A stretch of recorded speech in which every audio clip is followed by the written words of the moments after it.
রাজ্য পরিচালিত এবং সাহায্যপ্রাপ্ত স্কুলগুলিকে বাধ্যতামূলকভাবে গাইতে হবে বন্দে মাতরম। সম্প্রতি স্কুল শিক্ষা দপ্তর থেকে জারি করা এক সরকারি বিজ্ঞপ্তিতে এমনটাই জানানো হয়েছে। প্রার্থনায় জাতীয় সঙ্গীতের পাশাপাশি জাতীয় গান বন্দে মাতরম গাওয়ার নির্দেশ দেওয়া হয়েছে।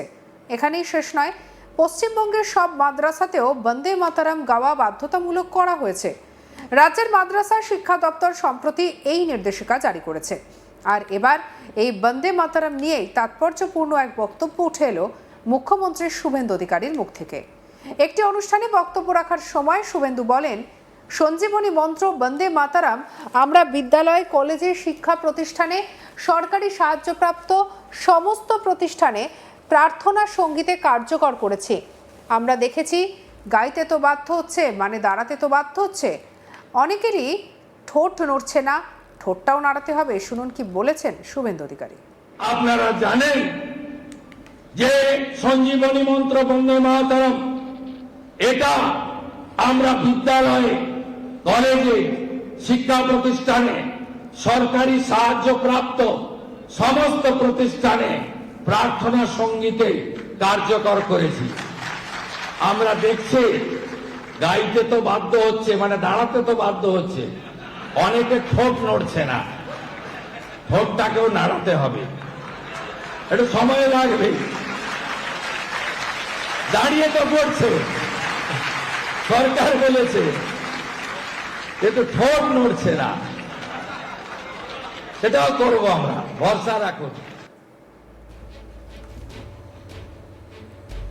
উল্লেখ্য, সম্প্রতি একটি জায়গায় এক মুসলিম মহিলাদের সঙ্গে কথা বলতে দেখা যায় বিজেপি বিধায়ক কৌস্তব বাগচিকে। কৌস্তব সরাসরি ওই মহিলাকে জিজ্ঞাসা করেন, বিজেপি দেশ থেকে তাড়িয়ে দিচ্ছে না তো? ৩,০০০ টাকা করে দিচ্ছে তো? তাহলে ভারত মাতা কি জয় বলতে হবে তো? বলো বন্দে মাতারাম। কিন্তু অদ্ভুত বিষয়, কৌস্তব যখন এই কথাগুলি বলেছেন বা ওই মহিলাকে ভারত মাতা কি জয় বলতে বলা হচ্ছে, তখন মহিলা প্রথমে চুপ থেকেছেন, পরে প্রত্যুত্তরে জয় বললেও বলেছেন খুব মৃদু স্বরে। সেই ভিডিওটাও দেখাবো। বিজেপি দেশ থেকে তাড়িয়ে দিচ্ছে না তো? পুষ্পা রানী ঘোষ ওয়ার্ড নাম্বার 11, পুষ্পা রানী ঘোষ ওয়ার্ড নাম্বার 11। ৩,০০০ টাকা করে দিচ্ছে তো, তাহলে ভারত মাতা কি জয় বলতে হবে তো? বলো ভারত মাতা কি?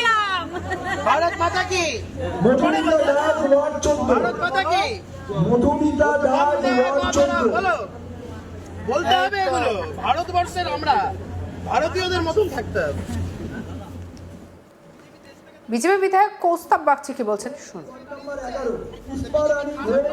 আমি ওনাকে বলতে হবে এইভাবে কথাটা, যেভাবে আপনি বলছেন সেভাবে বিষয়টাই নয়। কালকে অন্নপূর্ণা যোজনার ইনগ্রাল একটা প্রোগ্রাম ছিল, সেখানে কিছু বেনিফিশিয়ারিদের তালিকা করা হয়েছিল এবং আমাকে ওই বেনিফিশিয়ারির তালিকা আমি আগেও পেয়েছিলাম। সেই বেনিফিশিয়ারির তালিকাতে আমরা দেখেছিলাম যে মুসলিম সম্প্রদায়ের মানুষজনও রয়েছে। আমাদের যদি আপনারা যেভাবে আমাদের মুসলিম বিরোধী হিসেবে আপনারা দাগাচ্ছেন বা বলতে চাইছেন, যেভাবে বলছেন, অনেক জায়গাতে বলছেন, মানে আমি আপনার কথা বলে বলছি না, অনেক জায়গাতেই বিভিন্নভাবে বলছে, তাহলে তো আমরা মুসলিম বেনিফিশিয়ারিদের রাখতামই না। আমরা তাদের হাতে কাগজও তুলে দিচ্ছি, তাদের অ্যাকাউন্টে টাকাও যাচ্ছে। আমি শুধু প্রোগ্রাম থেকে যখন আমি স্টেজ থেকে যখন নেমেছি, দুজন মহিলা বসেছিলেন, উনাকে আমি শুধু বললাম যে বিজেপি দেশ থেকে তাড়িয়ে দিচ্ছে না তো? কারণ আমি জানি এই দুজন মহিলা ওরা অ্যাক্টিভলি তৃণমূল কংগ্রেসের সাথে জড়িত ছিল এবং আমি বিভিন্ন সময় যখন ক্যাম্পেইনে গেছি বিভিন্ন মুসলিম এরিয়াতে, তারা বিভিন্নভাবে বিজেপির বিরুদ্ধে আচরণ করেছে। তাদের একটা মতামত ছিল, তারা ভাবতো বিজেপি আসলে বোধহয় সব মুসলমানদের দেশ থেকে তাড়িয়ে দেওয়া হবে। আমি ওনাকে জিজ্ঞাসা করেছি, বিজেপি দেশ থেকে তাড়িয়ে দিচ্ছে না তো? ওরা বললেন না না, দেশ থেকে তাড়িয়ে দিচ্ছে না।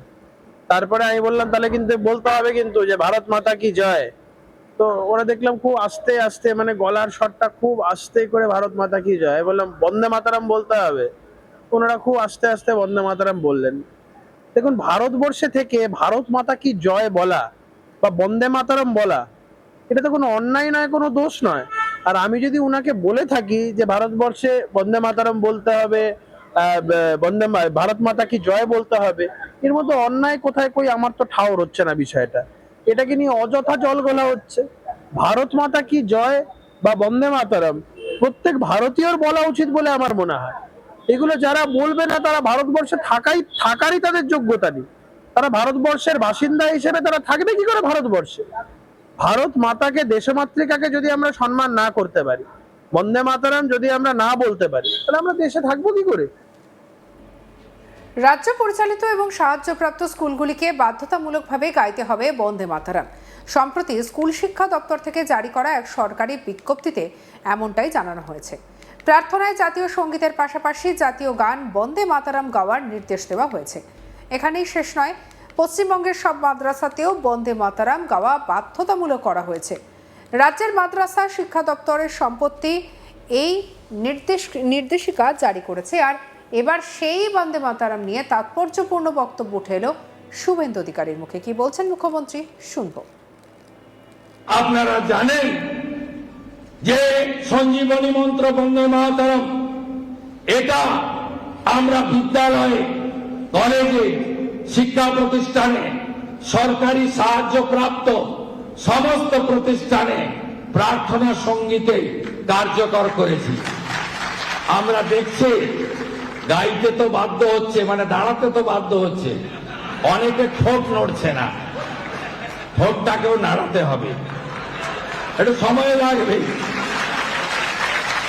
দাঁড়িয়ে তো পড়ছে, সরকার বলেছে, কিন্তু ঠোঁট নড়ছে না,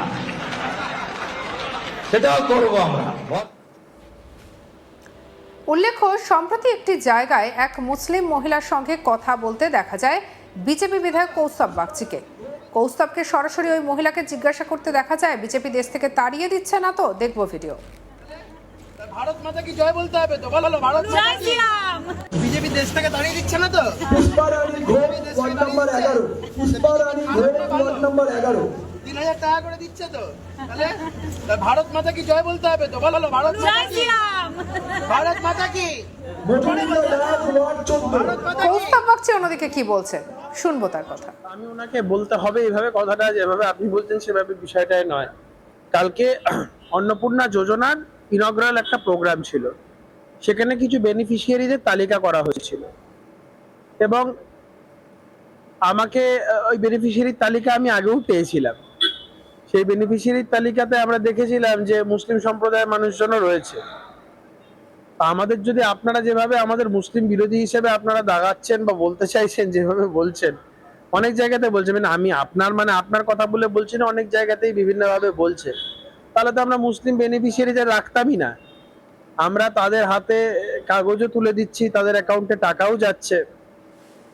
আমি শুধু প্রোগ্রাম থেকে যখন আমি স্টেজ থেকে যখন নেমেছি, দুজন মহিলা বসেছিলেন, উনাকে আমি শুধু বললাম যে বিজেপি দেশ থেকে তাড়িয়ে দিচ্ছে না তো? কারণ আমি জানি ওই দুজন মহিলা ওরা অ্যাক্টিভলি তৃণমূল কংগ্রেসের সাথে জড়িত ছিল। এবং সঙ্গে রাখুন আজ তাক বাংলাকে, সাবস্ক্রাইব করতে ভুলবেন না।